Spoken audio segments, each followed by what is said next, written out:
दोस्तों, इस वक्त समंदर सिर्फ पानी का विशाल विस्तार नहीं रह गया है, बल्कि यह एक ऐसे रण क्षेत्र में बदल चुका है जहां हर लहर के पीछे एक साजिश छिपी है।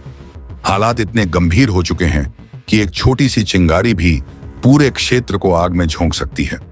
भारत के खिलाफ रची गई इस खतरनाक चाल का अब सीधा जवाब दिया जा चुका है, और वह भी उसी भाषा में जिसे दुनिया सबसे जल्दी समझती है, ताकत की भाषा।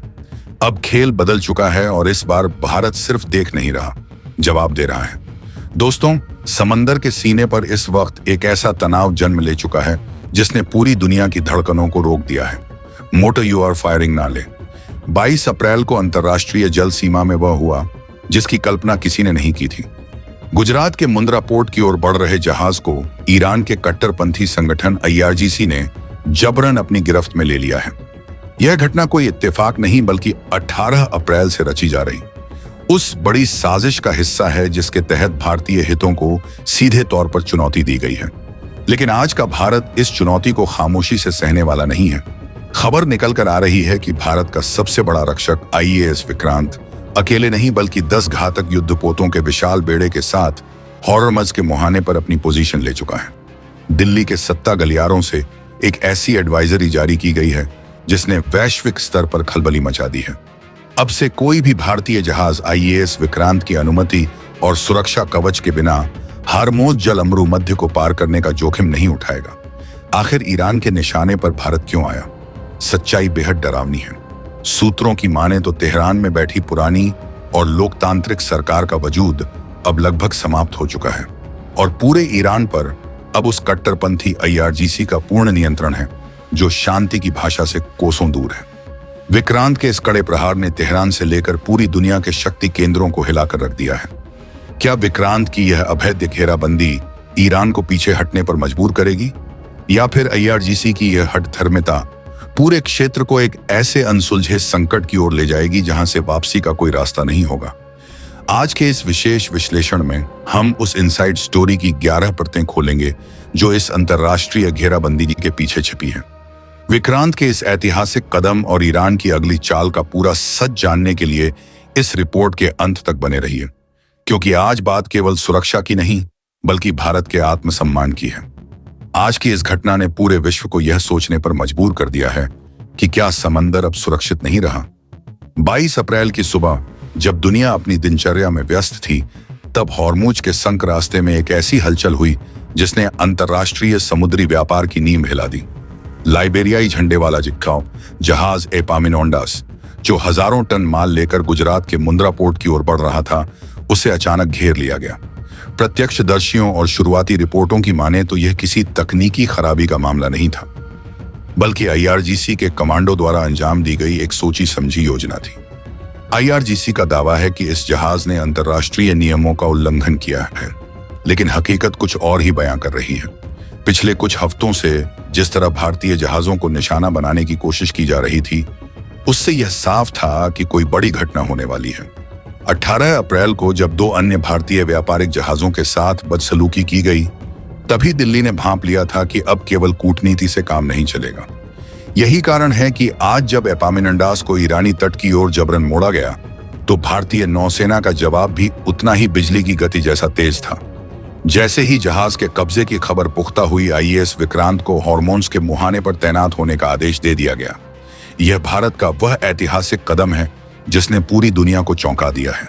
विक्रांत अकेले इस मिशन पर नहीं निकला है, उसके साथ भारत के 10 सबसे आधुनिक और घातक युद्धपोतों का बेड़ा मौजूद है। यह बेड़ा एक अभेद्य दीवार की तरह हॉर्मुज़ के प्रवेश द्वार पर खड़ा हो गया है। भारतीय नौसेना के इस कड़े रुख ने यह स्पष्ट कर दिया है कि अब हमारे जहाजों की सुरक्षा के साथ समझौता करने वालों को उनकी भाषा में ही जवाब मिलेगा। इस तनाव के बीच भारत सरकार ने जो नई एडवाइजरी जारी की है, उसने अंतर्राष्ट्रीय शिपिंग कंपनियों को भी हैरान कर दिया है। स्पष्ट निर्देश दिए गए हैं कि अब कोई भी भारतीय जहाज अपनी मर्जी से इस खतरनाक जोन में प्रवेश नहीं करेगा। हर जहाज को पहले IAS विक्रांत के कमांड सेंटर से अनुमति लेनी होगी और उसके बाद विक्रांत का सुरक्षा कवच उन्हें संकरे रास्ते से सुरक्षित बाहर निकालेगा। यह पहली बार है जब भारत ने समंदर के इस हिस्से में इतनी बड़ी और निर्णायक घेराबंदी की है, जिसने विरोधियों के खेमे में हलचल पैदा कर दी है। दोस्तों, जिस तरह से ईरान की चुनी हुई सरकार को दरकिनार कर कट्टरपंथी आईआरजीसी ने सत्ता पर कब्जा किया है और अब भारतीय जहाजों को निशाना बना रहा है, यह स्थिति किसी बड़े खतरे से कम नहीं है। ऐसी मुश्किल घड़ी में हमारे नौसैनिक अपने घर परिवार से हजारों मील दूर समंदर के बीचों बीच भारत की सुरक्षा के लिए दीवार बनकर खड़े हैं। अगर आपको भी अपने देश की इस फौलादी शक्ति और हमारे वीर जवानों पर गर्व है तो इस वीडियो को एक लाइक जरूर दें। आपके एक लाइक से हमें और हमारी सेना के साहस को एक नई ऊर्जा मिलती है। और हाँ, अगर आप चाहते हैं कि हम इस पूरी साजिश की 11 परतें ऐसे ही खोलते रहें तो अभी इसी वक्त चैनल को सब्सक्राइब करके बेल आइकन दबा दें ताकि अगली कड़ी आपसे मिस ना हो। नीचे कमेंट में अपनी राय जरूर लिखें। क्या आपको लगता है कि भारत को अब उन ताकतों को उन्हीं की भाषा में जवाब देना चाहिए जो हमारे तिरंगे का अपमान करने की कोशिश कर रहे हैं? कमेंट में जय हिंद लिखकर अपनी उपस्थिति दर्ज कराएं। चलिए अब बढ़ते हैं इस कहानी के सबसे बड़े खुलासे की तरफ कि कैसे इस पूरी साजिश के तार पड़ोसी मुल्क से जुड़े हुए हैं। समंदर में बढ़ते इस तनाव के पीछे का असली सच तेहरान की गलियों और वहां की सत्ता के बंद कमरों में छिपा है।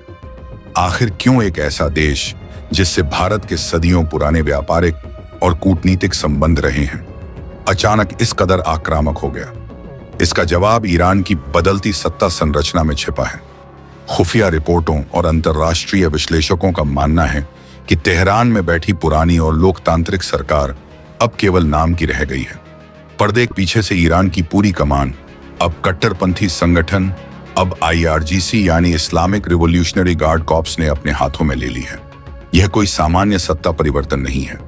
आईआरजीसी अब ईरान की एक ऐसी समानांतर सरकार बन चुकी है जिसके पास अपनी स्वतंत्र अर्थव्यवस्था, अपनी विशाल सेना और अपनी अलग विदेश नीति है। सूत्रों का कहना है कि ईरान के आंतरिक प्रशासन में अब उन नरमपंथी नेताओं की कोई सुनवाई नहीं होती जो भारत के साथ शांति और सहयोग की बात करते थे। यही कारण है कि 18 अप्रैल से शुरू हुआ यह घटनाक्रम अब 22 अप्रैल को जहाज के कब्जे तक पहुंच गया। यह संगठन कूटनीतिक मेजों पर होने वाली बातचीत के बजाय समंदर में अपनी ताकत दिखाने में यकीन रखता है। ईरान के भीतर मचे इस घमासान ने भारत के लिए स्थिति को और भी चुनौतीपूर्ण बना दिया है। जहां पहले किसी भी विवाद को एक फोन कॉल या बैठक से सुलझा लिया जाता था, वहीं अब भारत का सामना एक ऐसी ताकत से है जो अंतर्राष्ट्रीय कानूनों और संधियों को नहीं मानती। आईआरजीसी की इस हठधर्मिता ने न केवल भारत के व्यापारिक हितों को चोट पहुंचाई है, बल्कि ईरान की अपनी वैश्विक छवि को भी दांव पर लगा दिया है। आज जो जहाज ईरान के नियंत्रण में है वे असल में इसी आंतरिक सत्ता संघर्ष का शिकार हुए हैं। जब भारत ने देखा कि तेहरान की औपचारिक सरकार अब इन कट्टरपंथी तत्वों को रोकने में नाकाम है, तभी दिल्ली ने अपनी रणनीति को पूरी तरह बदलने का फैसला किया। यही वह मोड़ था जहां कूटनीति के स्थान पर शक्ति संतुलन की नीति अपनाई गई। भारत समझ चुका था कि अगर इस शैडो गवर्नमेंट यानी छाया सरकार को रोकना है तो भाषा वही होनी चाहिए जो वे समझते हैं। इसी सोच के साथ आईएएस विक्रांत को आदेश दिया गया कि वह हारमोज के द्वार पर खड़ा होकर पूरी दुनिया को दिखा दे कि भारतीय जहाजों की सुरक्षा अब किसी और के भरोसे नहीं बल्कि हमारी अपनी ताकत के दम पर सुनिश्चित की जाएगी। इसलिए खबर है कि विक्रांत इस बार अकेले नहीं निकला है। उसके साथ भारत के 10 सबसे आधुनिक और घातक जहाजों का एक ऐसा बेड़ा मौजूद है जिसने हॉर्मोज के क्षेत्र में एक अभेद्य चक्रव्यूह तैयार कर दिया है। इसमें शामिल डिस्ट्रॉयर्स और फ्रिगेट्स हर तरह की चुनौतियों से निपटने में सक्षम हैं। यह पहली बार है जब भारत ने अपने समुद्री इतिहास में इतनी बड़ी संख्या में युद्धपोतों को एक साथ किसी मिशन के लिए रवाना किया है। विक्रांत के इस विशाल बेड़े का संदेश बिल्कुल साफ है। भारतीय जहाजों के साथ किया गया कोई भी दुस्साहस अब बर्दाश्त नहीं किया जाएगा। आईआरजीसी ने जिस तरह भारतीय हितों को निशाना बनाया था, उसका जवाब देने के लिए यह तैयारी की गई है। भारतीय नौसेना के इन जहाजों ने हॉर्मुज के प्रवेश मार्ग पर अपनी ऐसी पोजीशन ली है कि अब वहां से गुजरने वाला हर भारतीय जहाज एक फौलादी सुरक्षा कवच के बीच रहेगा।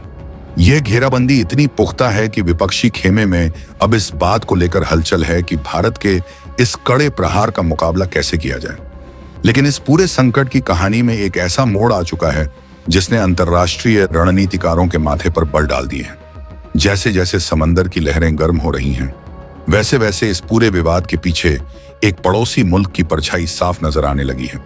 दरअसल पिछले कुछ समय से दुनिया ने एक अजीब और गरीब बदलाव देखा है। जो ईरान अब तक भारत के साथ मैत्रीपूर्ण संबंधों का दावा करता था, उसके सुर अचानक भारत के खिलाफ क्यों हो गए? इस सवाल का जवाब पाक के सैन्य मुख्यालय रावलपिंडी और वहां के जनरल आसिम मुनीर की चालों में छिपा हुआ नजर आता है। खबरें निकल कर आ रही हैं कि ईरान और अमेरिका के बीच चल रहे लंबे गतिरोध को सुलझाने के लिए पाक के जनरल आसिम मुनीर ने अचानक मध्यस्थ की भूमिका निभानी शुरू कर दी है।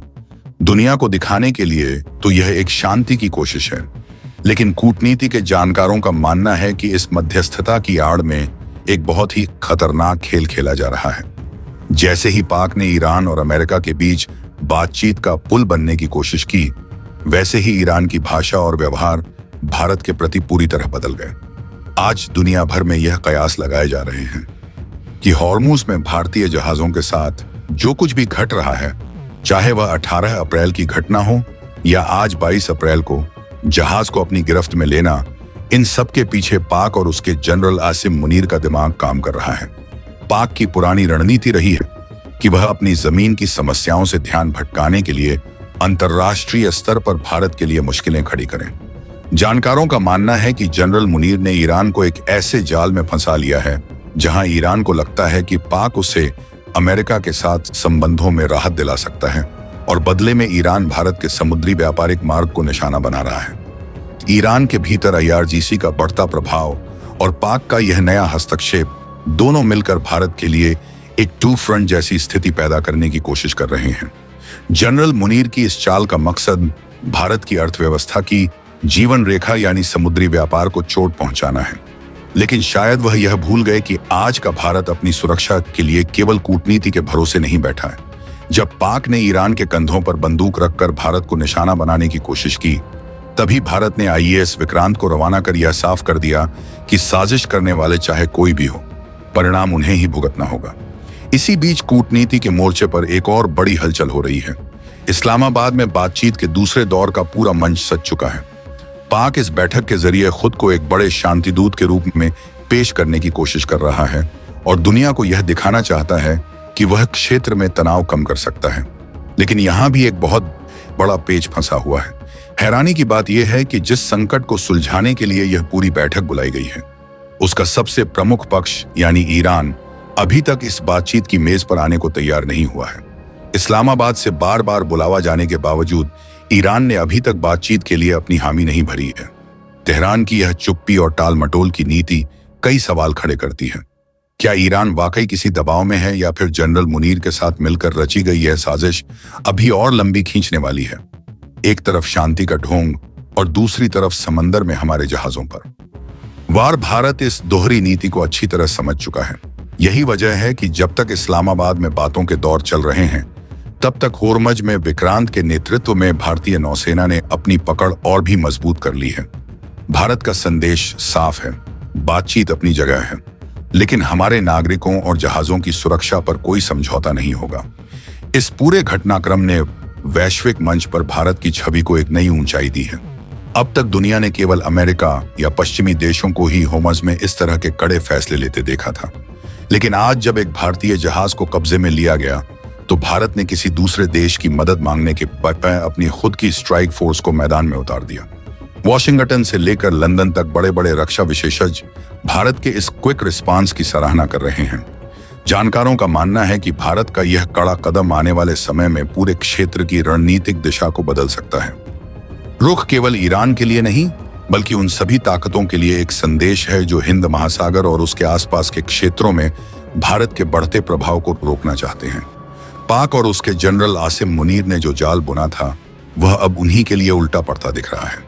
दुनिया देख रही है कि कैसे भारत ने एक तरफ कूटनीति के लिए इस्लामाबाद के रास्ते खुले रखे हैं, तो दूसरी तरफ समंदर में अपनी तलवार की धार भी कम नहीं होने दी है। ईरान को यह समझना होगा कि IRGC के प्रभाव में आकर भारत जैसे भरोसेमंद साथी को खोना उसके लिए आत्मघाती साबित हो सकता है। भारत न केवल ईरान के तेल का एक बड़ा खरीदार रहा है, बल्कि चाबहार बंदरगाह जैसे प्रोजेक्ट्स के जरिए ईरान की तरक्की में भी भागीदार रहा है। लेकिन अगर ईरान की सत्ता पर काबिज कट्टरपंथी तत्व पाक के बहकावे में आकर भारतीय जहाजों को निशाना बनाना जारी रखते हैं, तो इसके परिणाम बेहद गंभीर होंगे। भारत ने स्पष्ट कर दिया है कि हमारी शांति प्रियता को कमजोरी ना समझा जाए। 18 अप्रैल को जो हुआ वो एक चेतावनी थी, लेकिन 22 अप्रैल को जो हुआ उसके बाद भारत के सब्र का प्याला भर चुका है। विक्रांत के नेतृत्व में 10 जहाजों का यह बेड़ा तब तक वापस नहीं लौटेगा जब तक हमारे जहाजों और नाविकों की सुरक्षा की 100% गारंटी नहीं मिल जाती। भारत की इस घेराबंदी ने ईरान के सामने केवल 2 ही रास्ते छोड़े हैं, या तो वह IRGC की जिद छोड़कर बातचीत की मेज पर आए या फिर अंतर्राष्ट्रीय स्तर पर पूरी तरह अलग थलग होने के लिए तैयार रहे। दोस्तों, समंदर की लहरें कितनी भी ऊंची क्यों ना हो, भारत का गौरव उनसे हमेशा ऊंचा रहेगा।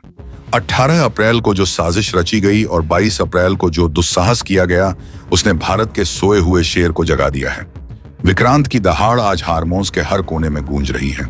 इस्लामाबाद की खाली मेज और तेहरान की खामोशी इस बात का सबूत है कि भारत का यह कड़ा प्रहार सीधे निशाने पर लगा है। यह नया भारत है जो शांति का समर्थक तो है, लेकिन अपने स्वाभिमान से समझौता करना इसे नहीं आता। जनरल मुनीर और उनके जैसे तमाम साजिशकर्ताओं को यह समझ लेना चाहिए कि भारत के बढ़ते कदमों को रोकना अब नामुमकिन है। विक्रांत की यह घेराबंदी तब तक जारी रहेगी जब तक हर भारतीय नागरिक और हर भारतीय जहाज सुरक्षित नहीं हो जाता। भारत ने आज अपनी ताकत और अपनी मर्यादा दोनों का परिचय दुनिया को दे दिया है। दोस्तों, आज भारत ने जो साहस दिखाया है उस पर हर भारतीय को गर्व होना चाहिए। लेकिन इस पूरे विवाद में आपकी क्या राय है? क्या आपको लगता है कि ईरान और IRGC की इस साजिश के पीछे वाकई पाक के जनरल आसिम मुनीर का दिमाग है? और क्या भारत को विक्रांत जैसे और भी शक्तिशाली बेड़े हमेशा के लिए हार्मोज में तैनात रखने चाहिए? अब कहानी उस मोड़ पर खड़ी है जहां सिर्फ युद्ध पोतों की ताकत या समुद्र में तैनाती ही सब कुछ तय नहीं करने वाली, बल्कि असली लड़ाई अब दिमाग, धैर्य और दूरदर्शिता की है। जो कुछ सतह पर दिख रहा है वह इस पूरे खेल का केवल एक हिस्सा है। असली हलचल उन परतों में चल रही है जहां फैसले लिए जाते हैं, खुफिया इनपुट, रणनीतिक बैठकों और तकनीकी निगरानी के जरिए। भारत ने इस पूरे संकट को केवल एक सैन्य चुनौती के रूप में नहीं देखा, बल्कि इसे एक व्यापक रणनीतिक संघर्ष के रूप में समझा है। यही कारण है कि जहां एक तरफ समुद्र में अभेद्य सुरक्षा चक्र खड़ा किया गया है, वहीं दूसरी तरफ अदृश्य मोर्चों पर भी उतनी ही तेजी से काम शुरू हो चुका है। अब यह लड़ाई केवल जहाजों की नहीं रही, बल्कि यह उस नियंत्रण की लड़ाई बन चुकी है जो पूरे क्षेत्र की दिशा तय करेगा। भारतीय रणनीति का सबसे बड़ा पहलू यह है कि उसने प्रतिक्रिया देने के बजाय स्थिति को नियंत्रित करने का प्रयास शुरू कर दिया है। इसका मतलब यह है कि भारत अब केवल घटनाओं का जवाब नहीं दे रहा, बल्कि घटनाओं को अपनी दिशा में मोड़ने की कोशिश कर रहा है। यह बदलाव साधारण नहीं है। इसके पीछे वर्षों की तैयारी, संसाधनों का निर्माण और वैश्विक स्तर पर अपनी स्थिति को मजबूत करने की नीति काम कर रही है। भारत ने यह समझ लिया है कि यदि केवल रक्षात्मक रुख अपनाया गया तो विरोधी लगातार नए तरीके खोजते रहेंगे। इसलिए अब रणनीति यह है कि सामने वाले को ऐसी स्थिति में ला दिया जाए जहां उसके पास विकल्प सीमित हो जाए। इसी क्रम में सबसे महत्वपूर्ण बदलाव निगरानी और सूचना तंत्र में देखने को मिल रहा है। समुद्र के ऊपर, नीचे और आसपास हर गतिविधि पर अब पहले से कहीं अधिक गहरी नजर रखी जा रही है। यह केवल सैन्य निगरानी नहीं है, बल्कि एक व्यापक इंटेलिजेंस नेटवर्क का हिस्सा है जो हर छोटे संकेत को पकड़ने की कोशिश कर रहा है। किसी जहाज की दिशा में अचानक बदलाव, किसी अनजान सिग्नल का सक्रिय होना या किसी संदिग्ध संपर्क का बनना, इन सभी पर तत्काल प्रतिक्रिया की तैयारी रखी जा रही है। इस स्तर की सजगता यह दिखाती है कि भारत इस बार किसी भी प्रकार की चूक की गुंजाइश नहीं छोड़ना चाहता। लेकिन इस पूरी रणनीति का सबसे अहम पहलू यह है कि भारत ने इसे केवल एक क्षेत्र तक सीमित नहीं रखा है। यह संघर्ष अब बहुआयामी हो चुका है, जिसमें समुद्र के साथ साथ साइबर स्पेस और संचार तंत्र भी शामिल हो गए हैं। जो सूचनाएं सामने आ रही हैं, उनसे यह संकेत मिलता है कि भारत ने उन नेटवर्क्स की पहचान करने पर भी काम शुरू कर दिया है जिनके जरिए इस तरह की गतिविधियों को दिशा दी जा रही है। इसका मतलब साफ है कि अब केवल सतह पर दिखने वाली ताकत ही नहीं, बल्कि पर्दे के पीछे काम कर रहे तंत्र को भी निशाने पर लिया जा रहा है। आने वाले समय की सबसे बड़ी चुनौती यही होगी कि यह टकराव किस दिशा में जाता है। अगर स्थिति इसी तरह बनी रहती है तो यह केवल एक क्षेत्रीय विवाद नहीं रहेगा, बल्कि इसका प्रभाव वैश्विक स्तर पर भी महसूस किया जाएगा। समुद्री व्यापार की यह धारा इतनी महत्वपूर्ण है कि इसमें किसी भी प्रकार की रुकावट सीधे वैश्विक अर्थव्यवस्था को प्रभावित कर सकती है। ऊर्जा आपूर्ति, व्यापारिक मार्ग और अंतर्राष्ट्रीय बाजार सब कुछ इस एक क्षेत्र से जुड़ा हुआ है। यही कारण है कि दुनिया की बड़ी शक्तियां भी इस पूरे घटनाक्रम पर लगातार नजर बनाए हुए हैं, भले ही वे प्रत्यक्ष रूप से इसमें हस्तक्षेप ना कर रही हो। भारत की सबसे बड़ी ताकत इस समय उसकी संतुलित रणनीति बनकर उभर रही है। एक तरफ वह कूटनीतिक रास्ते खुले रखे हुए हैं। रात्रि सबसे बड़ी ताकत इस समय उसकी संतुलित रणनीति बनकर उभर रही है, जिससे यह संदेश जाता है कि वह बातचीत से समाधान चाहता है। वहीं दूसरी तरफ उसकी सैन्य तैयारी यह स्पष्ट करती है कि यदि जरूरत पड़ी तो वह किसी भी स्थिति का सामना करने के लिए पूरी तरह तैयार है। यह दोहरी रणनीति विरोधियों के लिए सबसे बड़ी चुनौती बन जाती है, क्योंकि उन्हें समझ नहीं आता कि किस दिशा में प्रतिक्रिया दी जाए। यही रणनीतिक असमंजस भारत के पक्ष में काम करता है। इस पूरे घटनाक्रम का एक और महत्वपूर्ण पहलू आर्थिक सुरक्षा से जुड़ा हुआ है। यह केवल समुद्री रास्तों की सुरक्षा का मामला नहीं है। समुद्री रास्तों की सुरक्षा का मामला नहीं है, बल्कि यह उस आर्थिक ढांचे की सुरक्षा का प्रश्न है जिस पर देश की प्रगति निर्भर करती है। भारत ने पिछले कुछ समय में अपने व्यापारिक मार्गों और ऊर्जा स्रोतों को लेकर जो विविधीकरण किया है, वह इस समय उसके लिए एक मजबूत ढाल साबित हो रहा है।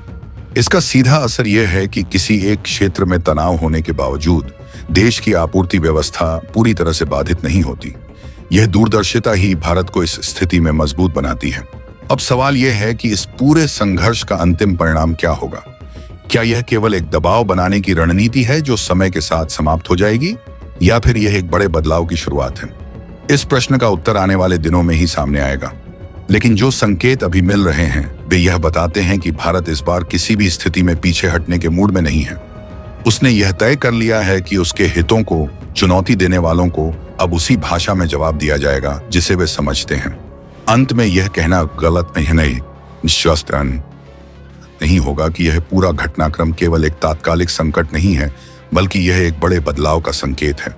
यह उस नए भारत की तस्वीर प्रस्तुत करता है जो केवल अपनी सीमाओं की रक्षा ही नहीं करता, बल्कि अपने हितों को वैश्विक स्तर पर स्थापित करने की क्षमता भी रखता है।